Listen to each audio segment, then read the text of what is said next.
from my heart and from my hand. Why don't people understand my intention? Good morning guys, welcome back to the channel. So today we're taking a bit of a break from restoration, all the dirt and grime that goes along with that, and we're going to focus a little bit on my grey Mini, the SPI that I built last year.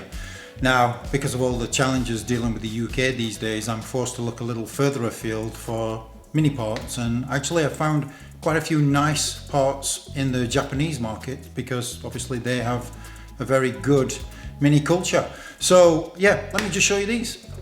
So let's take a look at what we've got. So first thing is we've got a new stepper motor for the injection body. We've also got a new kick down linkage kit, and this one's actually made out of aluminium and sealed bearings, whereas the original ones on the back of the engine are made from plastic, so they tend to crack over time.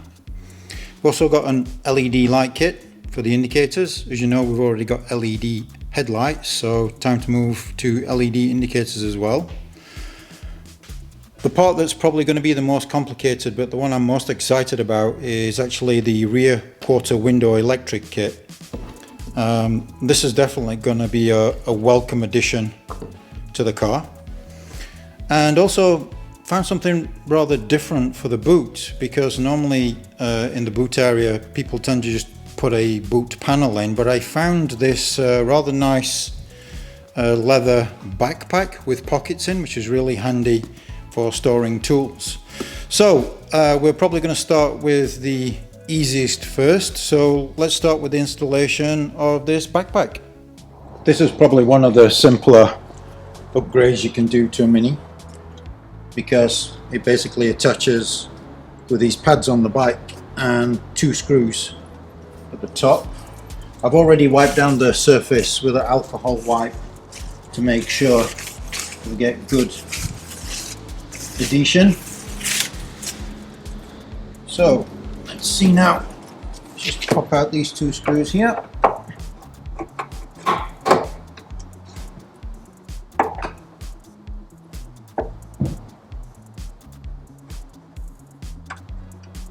And it really is just a case of laying that out.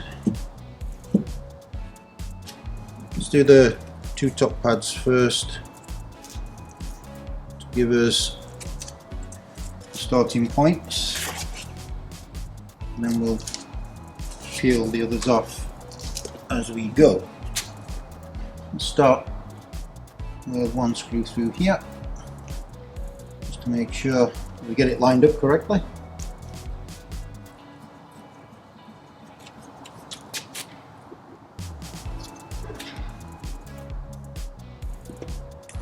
Okay. First one in place.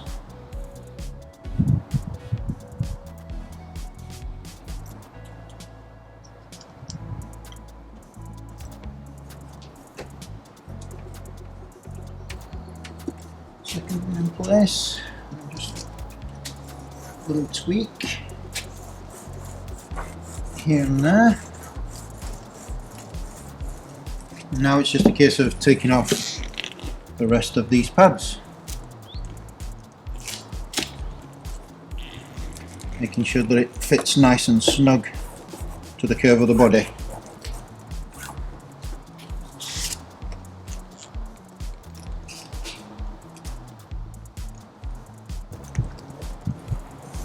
And then the last two on the bottom.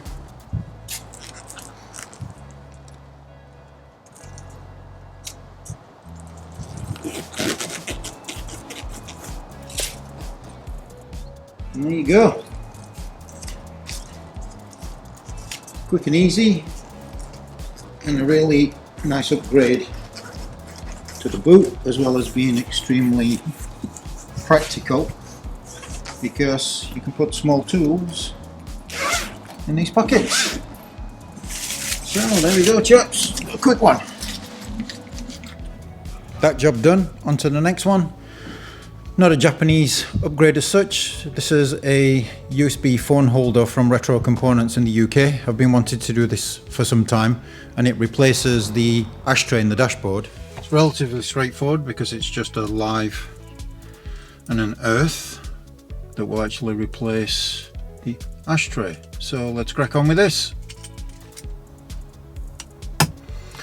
Okay, let's plug in the USB cable and see if we have power. Now you can wire these up to your ignition live or to a direct live, and the only difference is that it will charge only on ignition switched on, or you can charge it whenever you want. I've gone for the permanent live on this particular one, so let's see if this is now working. Fantastic. That's another job done. Okay, next upgrade is to fit the LED indicators, and again this is a very simple task. You just have to splice in a resistor into your harness, because the LED bulb itself takes a much lower voltage. I've already done one side, and you can see here I've mounted it on the inside of the wing because I went for a waterproof resistor, because these things do get hot and there's not a lot of room inside a SPI engine bay. So yeah, it's nice and tidy out of the way. You can see a significant difference between the two, because this side has already got the LED one and the other side is actually the traditional one, and you can see the blink is way more pronounced and a little bit brighter. So let me show you how to do this, because it is a very quick, simple task. So okay, just preparing the LED light. I've got my spade connectors on here. Then I've also got my spade splitters on the resistor with some heat shrink tubing as well, and it's just a case of connecting black to black and the red to the white on the back of the LED light, and then this is going to be your takeoff point to go into the harness. So you can see on my car, the harness connection point is here. 2 bullet connectors, as you can see. Let's pull in the indicator. So this is the point where we need to connect up. So as you can see, on this particular side of the car where the radiator fan is, you don't have many areas that you can place the resistor. So I've put some riv nuts in here so that I can mount it safely without pushing through to the radiator or obstructing the fan.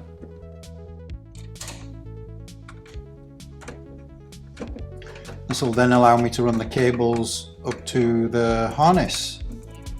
Okay, just need to finish heat shrinking the connections, and that is another job done.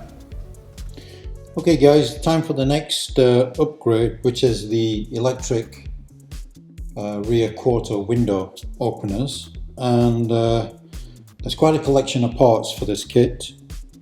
I spent a good couple of hours studying the instructions, but as always when you're doing translated instructions, they can be a little vague, but I think I figured it out. So from all this collection of parts, basically what you're trying to achieve is this.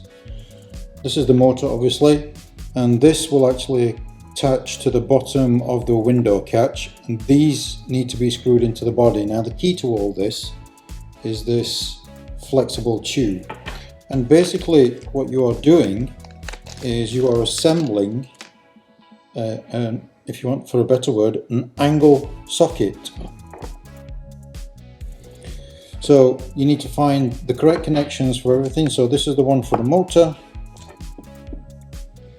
Obviously the one for the top is this one, because you're trying to match this up. This goes in place here. Then you've got the actual driver that goes through the clip. This goes into here. This has obviously got a particular way that it goes, so it seats properly, so you end up with this effect. This connects on here, and then you actually have the actuation lever on top. Now, pretty straightforward, and as I said, the key to this is the flexible part of the hose and also this socket junction here as well. Now as far as the harness goes, again also very straightforward. inline fuse for your live, your earth, and then these are already marked left and right to attach onto the motors. So the critical part of this will be the spacing when you actually attach it to the body and how much you have to angle this in order for the motor to turn to open the windows. So to make this easier on myself, I'm going to remove the passenger seat so I can get in and out of the car easy, and then we'll give this a shot. Okay, so the first step is to attach this 3D printed bracket to your C-pillar. Then you have this brass arm that goes onto the bottom of the catch with two rubber tubes on either side to hold it in place. Then the shaft goes through here into basically the socket joint. That will then allow you to attach the flexible shaft and help you position where the motor needs to be for the next drillings. So once you've connected that flexible shaft, you should have something that looks along these lines connected to the motor. Now, I'd recommend connecting the shaft so you can find out exactly where your positioning needs to be for drilling these two holes, but basically that's how it should look. So both sides are fitted. I'll do a neat cabling up once I've got the adjustment right, but just wanted to show you this because this is how critical the alignment of that flexible shaft is. So when you operate this, as you can see, if you don't have the shaft perfectly in line, the window will not snap shut to its final position. So I need to play around with that to get that all lined up properly. But unfortunately I've run out of time.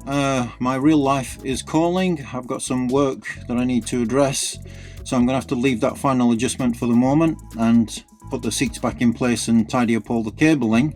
We'll probably do that in the next video, as well as fitting the stepper motor and the linkage gate. So sorry guys, ran out of time today, need to run. So for the moment, thank you very much for watching. Please like, subscribe, share, all those things that are good for the channel and keep us motivated to do these things, and we will see you in the next video. Bye bye.